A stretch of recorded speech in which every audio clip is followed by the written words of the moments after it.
Hi, welcome to Film Ladder, the podcast that pulls back the curtain on film industry jobs. My name is Lexi, and I chat with creatives on what they do, how they got there, and how to excel. I am so excited to introduce my guest who has worked their way up to be an assistant location manager. His credits include Bad Boys 4, Tulsa King, and The Pickup. Kyle Snipes, welcome to Film Ladder. Hey, I am super excited to be here. Thank you, thank you. So you're an assistant location manager. Give us the gist on what that is. It's pretty much that we are the liaisons between the film crew and the real world. So everything that happens on page, it's our job to pretty much take that off the page and find it in the reality of it all. Which can be fun. It can be fun sometimes. Some different fun sets that you get to find. Every once in a while. So walk us through pre-production and production. Like, how soon are you hired on? How established is the locations already? Just give us a good, what's the world of your world? Okay, so during pre-production, usually for me, I'm hired on maybe about between a month and a half to 2 months prior to shooting. So usually we get 8 weeks of prep. And what's included in that usually starts off with the scouting. So we go out and scout. We have a dedicated team of scouts that find the locations. Once we go over the script with the director and essential crew, and we go out, find all of these different places that pretty much just works with the vision of the director. So give us a day or a week in the life of, you guys are shooting, you're on your sets. So what does that look like for you? Gotcha. So a day or a week, once we're on our sets, the biggest thing is we're usually prepping prior to shooting. So different prep crews come in. We're just making sure that, hey, they're able to come in, go into this location. The businesses around know exactly what to expect, whether those be businesses, neighborhoods, etc. Anybody that might be impacted by our filming know what to expect. And our biggest thing is just to make sure that we're invited back. And then on the shooting day of it all, we just want to make sure that we can go in seamlessly and not heavily impact the area around us. Our biggest deal is just being able to have a good relationship with the outside world along with the crew, because it can be a little bit difficult since, film is such a fast-paced deal. So you come in, you go to a location once. It might be a super huge one. I just shot at the Hurt Building not too long ago in the middle of Atlanta, and we only shot for one day. So you go into a large place like this, you shut down all the traffic around. It can get a little crazy for sure. So our biggest thing is just to make sure that anybody that's impacted by that is able to still have their regular day-to-day experience. And then boom, we're out of there just like that. And yeah, I think that's important to note. Like, say there's an office building as the set. It's not like, okay, we got the office building, we're shooting there one day and people come in and are magically going to turn this around or shoot it as is in an hour. So locations then has to almost get it for 3 days because you need a day for these teams to prep it. And then people come the next day, a whole film crew to shoot it, and then you have to wrap it out. So it is not just a simple one and done thing, and we're shooting it as is. Like, we have full teams that come in and change it entirely to make it look like our movie. And that involves so many permits, so many things. Like, talk about that just in general, what you look for in a location to make it the easiest choice possible for a crew. Gotcha. So just as you said, we have different teams that come in throughout. So it's not just shooting on the day. Of course, like weeks and weeks prior, like once we find it and we go through the tech scouts with all the different department heads, we figure out what their needs are. And from there, we're able to understand the permitting. So let's say we want to blow up a truck in the middle of Atlanta, or we want to add snow to a neighborhood. We just want to make sure that we're able to actually do that. We talk to the city, make sure we're able to do those things. We talk to the businesses around, make sure that they're fine with those things, and also provide inconvenience agreements around, and then deal with the police orders, security orders, restroom orders as well. Just anything that the crew deals with, we're able to just grab it, place it, and then take it away. As the ALM, are you the one ordering the vendors of the security, or is that the key? So usually that's us. Different key assistant location managers tend to do different things. Some would rather do the orders as well as the permitting. Some would rather their assistant location managers also work on that side of things. But generally, usually we work on the orders while the keys are more so working on the negotiating of things as well. So usually the location manager has a budget for each location, and they give that to the key and say, hey, this is your location, here you go. This is how much I have allotted for this. Make it happen. And those keys make it happen. For the assistant location manager, we're aiding in having that happen. So it gets a little bit crazy, but it's it's an amazing experience for sure. Yeah, and I bet that's really hard when the director is really stuck on location and it's basically they come in and go, I like this one the best. But then you guys have to go in and say, well, this one costs this much and this one is better. Like, I feel like you're torn a lot in this middle ground of, hey, this is reality and I know this is your vision. And, then you guys have to do the negotiations. Yep. And that's the thing about working in film, where you never know if you're going to work on a tier one project, an indie project, tier two, tier three. So of course there's different budgetary concerns that we always have to bring up, whether that be just for getting a parking lot for a couple of days. So let's say we have 150, 250 background on a shooting day that's going to last 3 days for a location. Well, the first thing that I'm thinking is we have to find a huge parking lot for the background to park, the crew to park, where are we going to have our catering, where are we going to have our base camp. And in some cities, it's very easy. If you go to a place like Rome, Georgia, where it's just so much wide open space, it's very easy to do that. Things are really close to each other. But if you're working in Atlanta, it's a little bit difficult. Or if you're working in Buckhead, it's a bit difficult since it's so congested. And there's lots are few and far between. Right. And they're looking at you guys to one, find a lot, find it cheap, make sure it fits everyone, and make sure there's a plan that's like, all right, it's only a 3-minute shuttle bus away, and that all lies on your guys' shoulders. It does. And the biggest thing with that is also just knowing that it heavily affects the day. So we'll talk to the second ADs and figure out, just as you said, like how long will it take to be able to shuttle from here to here? Some actors take a little bit longer. Some actors in their contract say, between certain shots, I'm going to have this X amount of time during a break. Well, you add that time on top of the time it takes from them to get from place to place, so we have to incorporate all of these different secondary things into the logistics of it all and be able to present it all in our logistics meetings, and hopefully they like it. And if not, we're just back to the drawing board. That's all we can do. Yeah, that can definitely be difficult, but also fun to figure out if you're into Yeah, logistics like that. for And I sure. mean, that doesn't even touch base on, okay, you're filming a Christmas movie in Atlanta in the summer. Now you guys are also in charge of, for some reason, the environment of it and how do we cool down the outside air, and having to plan in getting all of these different fans or whatnot brought to set. And the bright side of that is that we've, over time, you tend to create more relationships with our vendors. So, for example, like we use Herc usually on most shows, and oh, dude, these guys, they're pure professionals. I mean, if we're out in 100-degree heat, they already know like how exactly we can have different fans and different setups where actors are able to, and crew as well, are able to just work in a safe manner for sure. So it's a crazy thing. It's a very crazy thing. We create comfort in the most discomfort. Yeah, and break down even, okay, you're filming at a house set, your hero set, that it's often called, of the main character, that's their house that you're going to. It's not even like, okay, we're shooting in the living room. Talk about every room you need to accommodate for. Oh my gosh. And this is actually very dependent on the type of film, Okay. but you would normally have different green rooms for the actors, different green rooms sometimes for stand-ins as well. The set areas that you're going to have, you want an area to be able to have set decks. So of course, if you take over a house for a certain amount of time, and let's say you're using the entire bottom floor and that's going to be set, everything that was there, all of the homeowner things, has to go somewhere. So usually that'll go in like a basement or the upstairs, or we might even, just on our last show, we hired a moving company and we'll store that inside of a storage unit for a certain amount of time, climate cooled, and then bring that back. So it just depends, but there's so many different things. And of course, I keep bringing it up, actor contracts as well. Like they want to make sure they have a green room that is just like this, that is cool to this degree. I won't work if it's past 68 degrees. So, we work in a world of trying to create comfort and discomfort for sure. But Yeah. yeah.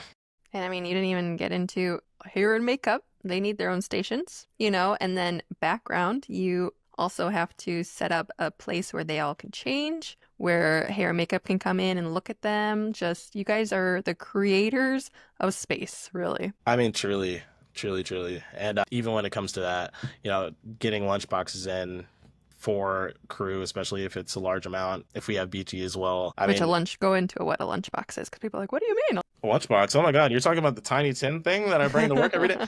So lunchbox is just this really large mobile unit where 100 plus people are able to go in, have lunch, and leave. So even on heavy background days or even just regular crew days, sometimes we'll have a large one, a medium sized one, and a small one. And in some cases, if there are many shows at a time and they're all rented out, we'll even have some driven from, I mean, Tennessee, California, Kansas, you name it. I've seen it just to be able to accommodate crew. Wow. Yeah. And again, I think a lot of the times producers or whatnot are just like, make it happen, and you have to do what you have to do. That's the biggest thing. If we want it to happen, we make it happen. We go to the drawing board and present it, and hopefully they like it. So, what would be next steps for you up your ladder? Where would you like to go, or where does this maybe lead to? The next step for me would be to be a key assistant location manager. Then location manager, I have this goal to be the youngest location manager in Georgia that I'm working hard for. Which you 100% could do. I 100% believe in you. Hopefully so. We'll see. We'll definitely see. But it's a super enjoyable job, a super enjoyable experience. Just down the line, I do want to produce my own projects and hopefully UPM as well for union projects.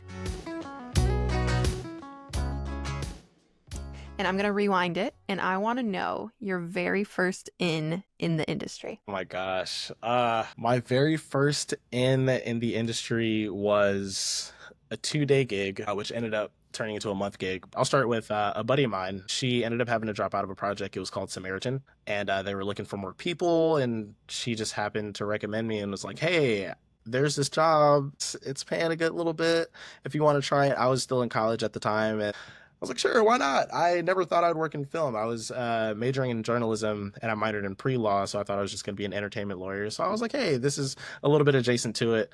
And so I hopped on and I was a set PA on Samaritan for a good little while. And it was an interesting experience, bright-eyed, starry-eyed. I'm like, wow, this is really the movie world. You only hear about Hollywood. I didn't think that it was in Atlanta at the time.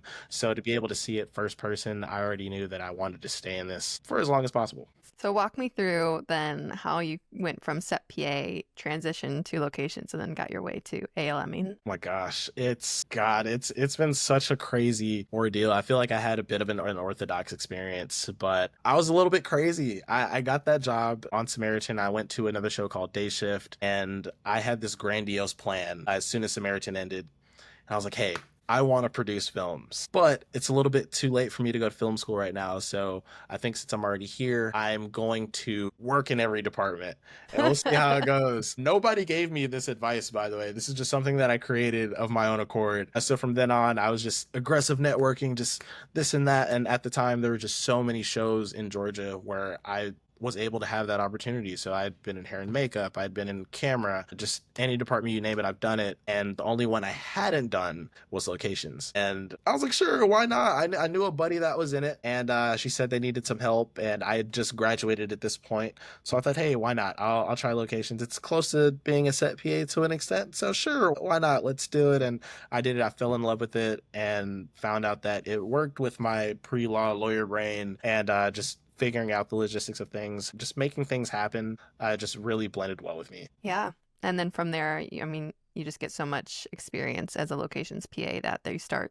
giving you more responsibility, and then you kind of naturally work your way up to the next step. Yeah, pretty much. You do things so much and you get more responsibility. Your location managers rely on you more to the point where it's like, hey, you have your own locations. This is what we do. And they almost do the same thing that happens in scouts or when you're dealing with directors and producers, where here's the job, make it happen. Let's see how you work. And fortunately, of course, like I've made some mistakes on different locations, and from there you learn more over time. It becomes easier. And I mean, a common theme is there's no handbook to any of these jobs. There's really no training per se. So who or what was your resource? Or did you just feel ready to become an ALM? Or what would you advise someone who it is their first day ALMing? I ended up in a position to where once you've assisted for a while, you tend to be doing ALM things, but still as an assistant just to make sure that you're ready. So usually that's like a key location assistant role. And from there, usually your managers are able to say like, hey, all right, this person, he's been able to do this, and this. I think he's ready for that bump up to ALM. And from there, that's how you get there for the most part. And when it comes to just no formal handbook, usually you have different guides. So when you go from show to show, you might work with different keys and they give you different advice. And some of those things you hold for a really long time. And me, There's a couple bits and pieces of advice that I've enjoyed the most, and one of them came from a key. His name is Andrew Galbraith, and I worked with him on Bad Boys 4. The first thing he told me when I asked him about the job, he was like, "I'm going to minimize our job in a nutshell. We create the sandbox, and we tell the crew these are the parameters for the sandbox. We wrap it up, put a bow on it, we give it to the crew and say, hey, here it is, have fun with it. They go in, they deal with whatever they have to do, we shoot whatever we have to shoot, they give that sandbags back to us, we box them all up, put the bow back, and hand it back over. And that's pretty much what we do in a nutshell. It's crazy and super simple when you talk about it like that, at least. But Yeah, but in all reality, we are like ants who come into a house yeah, and we just want to touch everything. We want to go in every room. The locations truly has to go in and like tape doors, do not enter please. because, like you said, you have to set the parameters of the sandbox. So it sounds like a lot of, doing your time as a locations PA and building that trust to then work your way up. And then once you're in, a lot of trial and error, but just hoping that you have good advice of your peers. Absolutely. What is one thing you would love other departments to know about locations? I would want them to know that we work very heavily with the city. And the thing is, usually when people say that, they automatically just assume Atlanta. You think Georgia film, you think Atlanta. But the reality of it all is that there are a million and one cities in Georgia. So the thing is just every single time you want to film in a different place, a different location, you're dealing with a different film office. You're dealing with different officers. You're dealing with different people that will give you different permits for different things. Some cities will say, hey, if you want to film here, it's fine. Do whatever you want. You'll go to certain other cities where it's like, hey, give us a PowerPoint slide, a comprehensive, detailed list of every single thing you're going to be doing all the way to the T. So, when you're working with different jurisdictions in different cities, it becomes a very tedious task. And it's so much more than just what crew tends to see, which is when they're already on location. And it's like, oh my God, why is this right here? They're just ordering this, or they're just, dealing with, lunch boxes. But there's so much more that happens prior to. Yeah, I think a common thing, especially when we're shooting in the city, is hey, crew, you cannot park near set, near this active house. And no one wants to go to base camp and do Yeah. the 5-minute shuttle ride. But the truth is, we are trying to keep the neighbors happy. Like, if a neighbor is trying to park in front of their house and there's a crew car there that we're not supposed to be there, they're going to get upset. Who gets the heat of that is locations department. Especially when it comes to that example, just when it comes to parking. We permit lanes for a reason. Everything we do is within reason. We try to get as much as we can, plus more if possible. So if the city is gracious enough to be able to have us, file for certain areas, permit for certain areas, we have to stay within those confines. And if we go outside of those confines, they do have the legal ability to shut down the production for that day. And that's something that we all don't want to happen since we're all on the same team. We all want the movie to get made. So the next time we're talking to crew and we're saying, hey, you might want to move your car. I know you don't want to take the shuttle ride. Just listen to them. Just listen to them because there is a reason why. I just hope that the crew has more kindness towards locations after this. Because, I've done locations a couple times and it is very, very hard work and you get the brunt of a lot of things. And you're like, guys, we're all on the same team here. Like, help us out. Like, help us, please.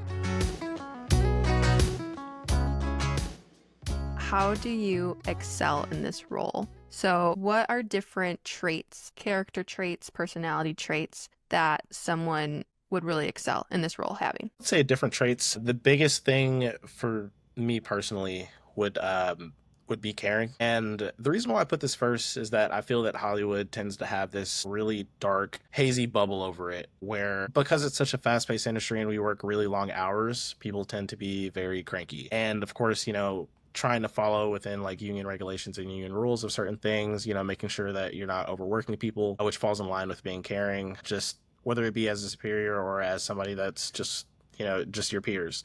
You want to be caring, make sure that you're courteous of others because we all work these hours. We all miss time with our families, or we might miss holidays, different things, and you never know what other people are dealing with. So you do want to make sure that you're always caring of your fellow crew members. And I think that's always going to be number one for me. And in terms of anything else, I'd probably say job specific would be patience. And like I said before, we work with the real world. And as you know, the real world is not always very forgiving, especially when we are coming into inherently play make-believe. Mm-hmm. in a nutshell, and impact other people's jobs as well. So just have patience with others as much as you can. It'll bring you a long way, especially, I mean, even outside of just people on the outside. I mean, crew as well. You want to have patience with others.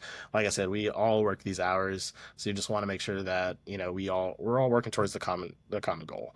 We want to make sure the movie gets made. Let's make sure that happens. Let's make sure we all have a good work ethic. We're dividing up tasks. We're figuring out how can we do this. How can we finish the day in a way where we're all leaving happy and rested. So with that, which are two great traits to have, give us a hard truth of this job, the non-glamorous part that people should know about. Non-glamorous part. Oh my gosh. I have a thought.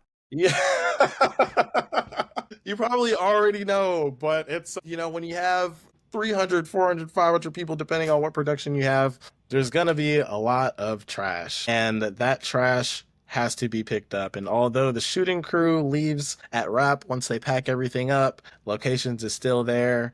And if there's trash there, it must be picked up because we want to make sure we follow the confines of the permits and we make sure that the business invites us back for the next movie and the next movie and the next movie. Because, of course, I mean, this is a career. So the next time we hop on a movie and we might have a location that's just like this, or an office building just like this, or a farm just like this, we want to make sure that, hey, Kyle brought us here. He brought a production here. Let's make sure that, we're invited back. So Yes. trash is it's such a big thing. And I mean, we didn't even get into that. You guys have a dumpster vendor.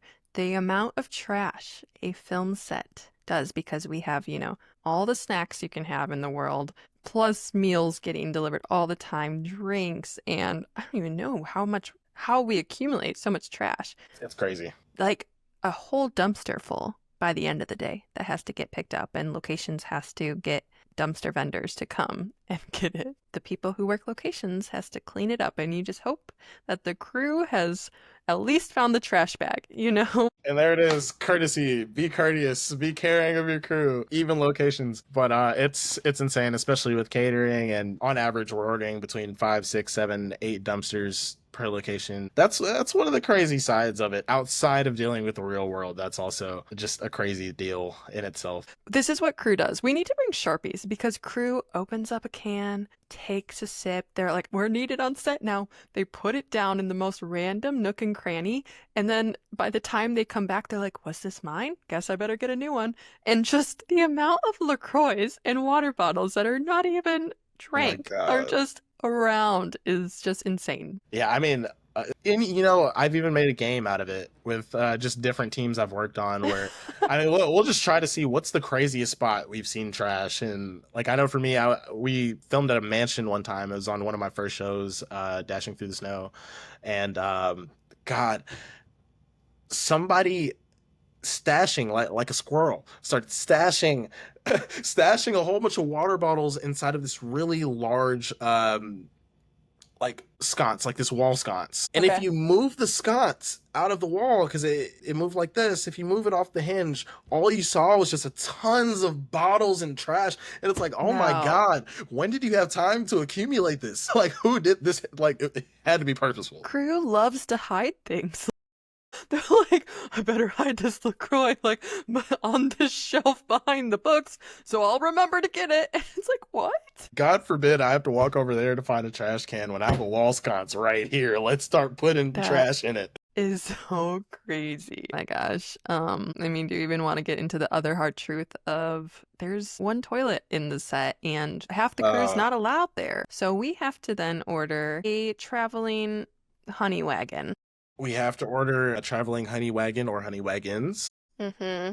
depending on how many crew there are. And even on the last show I was on, God, we had a hero house that pretty much sat, and we would go there consistently. And you see that like on television, where you come back to different locations throughout. You shoot one day, you might shoot there in 2 weeks. What that also means is that there's always going to be a restroom there at all times. So if you have 10 sets, understand you're probably going to have 10 restrooms at each one, along with more that follow the crew as well. And we have to make sure those are serviced at a decent amount of time. And if not, then it gets a little crazy. Yeah. So Some clogged toilets, and clogged they go toilets. locations to 2 on the walkie. The glamour of the film industry that they don't think about. Unclog this toilet, please. And you're just like, love my job. Copy.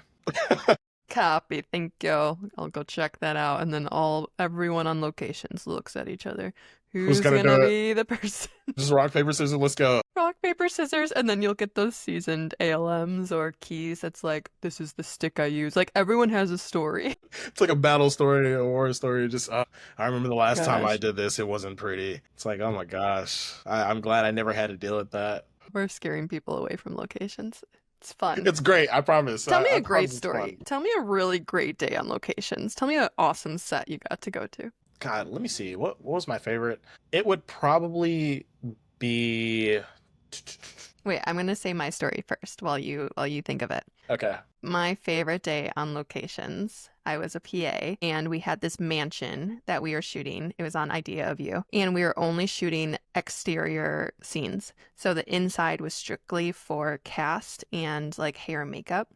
Hmm. And so I was in position, I guess, inside. Like that was my role of the day, was just be inside, do not let other crew in. That was our sandbox, our parameters. We can't have ants all in the house. So I was stationed up inside, and it was during FIFA and the homeowners were home, and I was like, can we please put FIFA on in the living room? They were like, yeah, let's do it. I was like, bet. And so I put on Team USA. Like I'm working, I have my walkie on me, but I'm like, this is the best day ever. So chill. All of a sudden, Anne Hathaway pops her little head out and goes, is this FIFA on?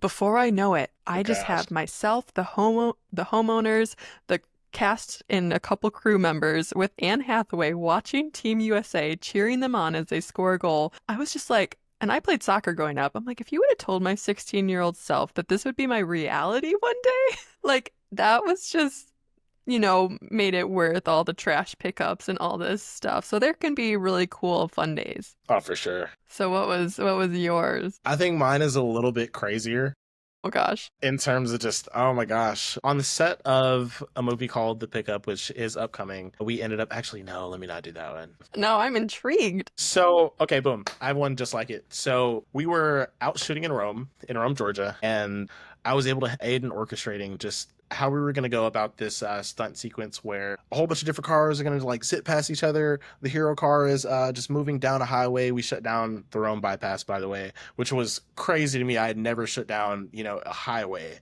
Yeah. just to film. It's insane, but we were able to do that.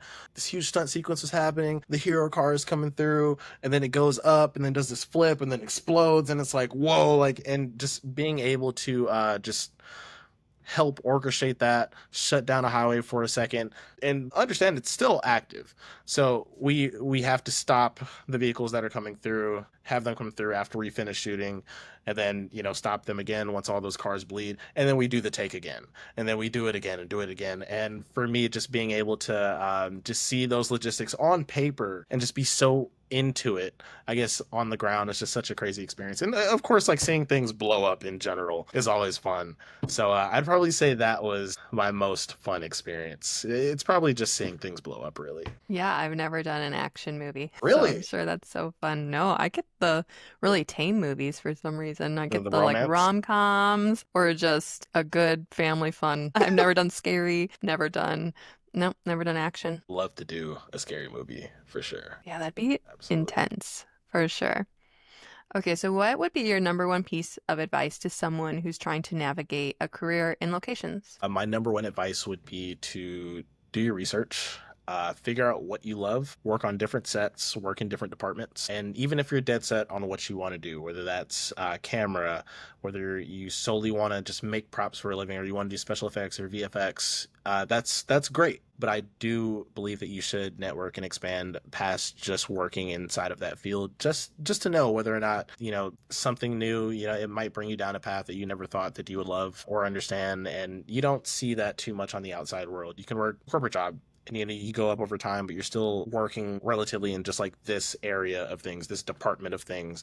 But in film, luckily, it's such a cohesive thing that I'm in locations, but I'm also working with somebody that's in special effects, and I see them every single day when I eat breakfast in the morning. I might be able to network with him, and next thing I know, like, wow, I also like blowing things up. This is something I might have a passion for, or even a new set PA that comes on set, and I also say the same thing. It's You might be talking to someone in VFX. For all I know, they were in college and they did some VFX work and they really loved it, but it might not have completely worked out. Well, now you're next to industry leading professionals that might be able to give you a shot. So I always say, even if you know what you want to do, try something else and just see what happens. Yeah. I have a question for you. Which position in locations is the person that brings you on to your next job typically? Usually it's the location manager. So it is the head. It is It's the the head person. It's the head, but different managers work differently. So sometimes they'll ask their keys, since the keys more so work with the rest of the team a little bit more so than the actual location manager themselves. So I guess inherently, you might say the keys. Like they have their set people that they like to work with that fit their styles. You'll notice that different location teams have different niches. So certain location teams do road work and action movies. Some location teams tend to do the more chill movies, the rom-coms, etc. And they have different skill sets. So one may be able to do something more than the others. Some do like the Marvel movies, etc. You know, everyone tends to have these little different niches that they work on and different people that work just like how they work. So usually you'll see it being the keys for sure. Okay. So keys, I mean, I feel like locations, such a small world, everyone kind of talks and everyone kind of passes around different information, but location managers and then the keys are your key people that get you the jobs. Oh my God, they're your key people. They're your key people. Very key people. So my last question is, what was your most memorable day on set? Okay. Would it be okay if it was like a sadder moment? Answer however you like. Oh, Oh my gosh. sad. What happened? Sad. So I was working on a set of a film that is unreleased as well, and we were doing a stunt sequence, and pretty much at some point there was supposed to be an explosion, but it wasn't supposed to happen until the next day.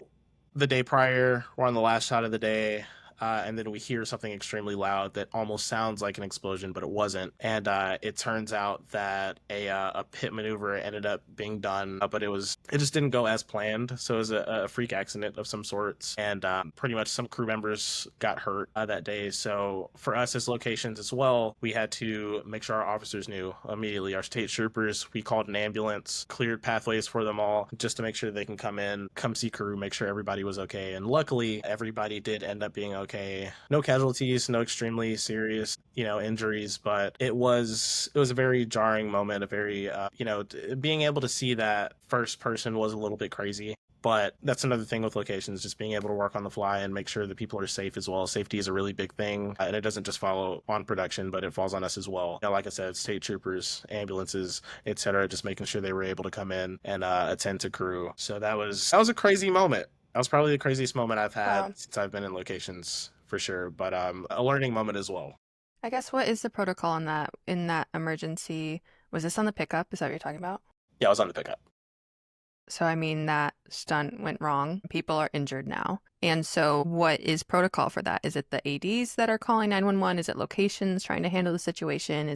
I don't even know what to do. So protocol wise for us, usually it's the ADs. They're generally responsible for production safety, so they called ambulances as well. For locations, because we deal with police, we deal with security, ADs already had standby firefighters, etc., just in case that there were any fires, anything that would blow up. We have fire safety officers that locations brings on as well. So it's a shared effort for sure. So once that happens, since there's no time to deliberate and you have to just work on the fly, the first thing for us was, I know we have state troopers that are right up here. Let's make sure they're here, immediately call them, make sure they can just respond to the scene as soon as possible. And if anybody else needs to be called, they're the ones that can call them, especially since it's their jurisdiction. And like I said before, we film in different cities, different areas. We might not have all of the answers or all of the phone numbers of whoever needs to be called during a time like that. But one thing we do have is the fire safety officer. We have the actual officers. We have the actual state troopers that we have stand by on site. And that's something that's just a part of our regular job, but it's there for a reason. Yeah. Wow. That would definitely be a crazy day. Yeah, it was insane, but it was definitely a learning moment as well. It makes you just always have more of a keen eye, and just knowing that anything can happen on any given day that you're on a set. So just always being on your toes, always making sure you're doing things the correct way, always making sure you have your permits ready, etc. Because of course, like after an accident like that, they have to investigate it as well. So Uh, during that investigation, just making sure, all right, we have a timeline. And my key, her name is Lisa Knight. She had a timeline of every single thing that was happening at every single point, and she kept record of that. And that record ended up going up to production and from there. So it was a freak accident, no fault of anybody's, but it was just very unfortunate that that happened. yeah. But it sounded like you said they weren't supposed to do it that day.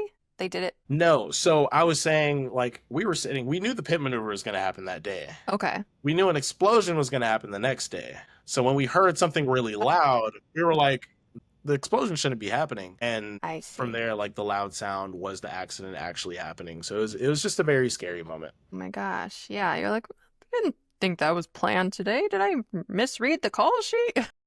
Oh, well, Kyle, that is all my questions I have for you. Thank you Sure. for diving deep into what locations is. I was super happy to just be able to share our side of the world of things. It tends to not be shared as much, so I appreciate you just giving me this platform to share that with the world. Thanks for listening to Film Ladder. I hope this episode brought you one step closer to understanding the many paths through the film industry. Consider subscribing, leaving a review, or sharing with someone else also navigating their next step. Until then, keep climbing.